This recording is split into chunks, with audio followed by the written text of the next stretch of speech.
coin of the future currently has two sides.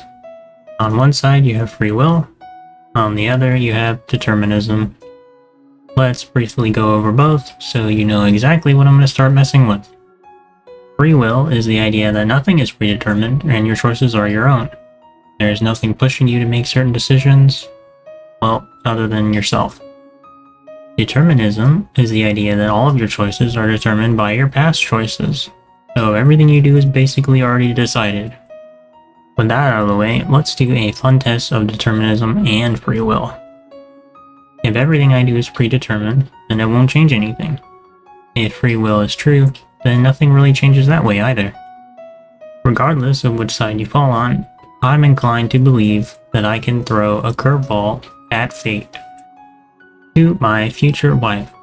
Yes, I did forget to take the trash out. If you remind me, I'll go ahead and take care of it. Thanks, and my bad in advance. Those few sentences are my curveball. I'm addressing a point in time that does not exist right now, and talking to a person that does technically exist, but not the same way she does in this present moment. Simply by addressing her, I've likely changed the trajectory of the future. You had to listen to me say it, so now your future might also have changed. I've created the beginning of a cycle that spans over the course of years, and between now and when the loop is closed, that line could impact many different people in a variety of ways. Maybe you think it's super absurd, because it is, but maybe 5 years from now, my wife could be watching this old video and that line will remind her to tell me about something I forgot to do, which completes the entire cycle. If it's free will, then I'm being weird for the fun of it, and if it happens, it's just coincidence. If it's predetermined, then I am predetermined to test the boundaries of time, and it could be predetermined that I successfully do so. Neither of these are very satisfying to me, because they don't really feel like the full truth. Let's consider the idea that by addressing my future wife in this video, and creating a specific scenario with implied context, I have helped create that event. That line becomes the foundation for that event to occur. When it does occur, I would have effectively reached across the barrier of time to manifest a part of my own future. You could call it a type of future authorship. I've written the beginning of an event and set it up to be completed years later. And since you've now heard me voice it, it's become more real than it ever would be if I kept it to myself.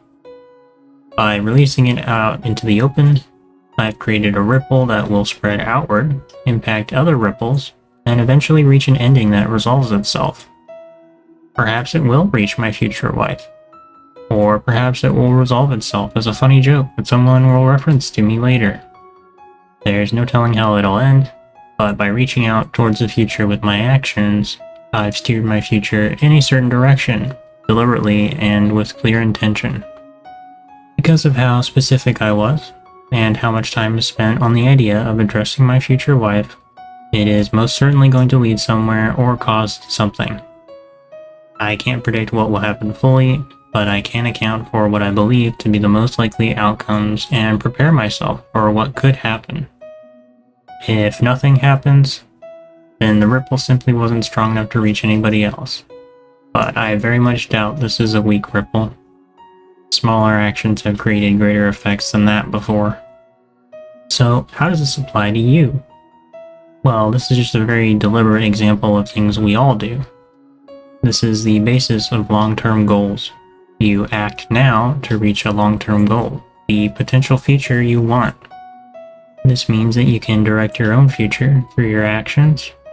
Just the act of listening to me has likely changed your trajectory. Maybe you'll feel more compelled to try something new with the knowledge that you're influencing the world one outcome at a time. And if you are my future wife, then I'll see you when you poke me and remind me about that thing I forgot.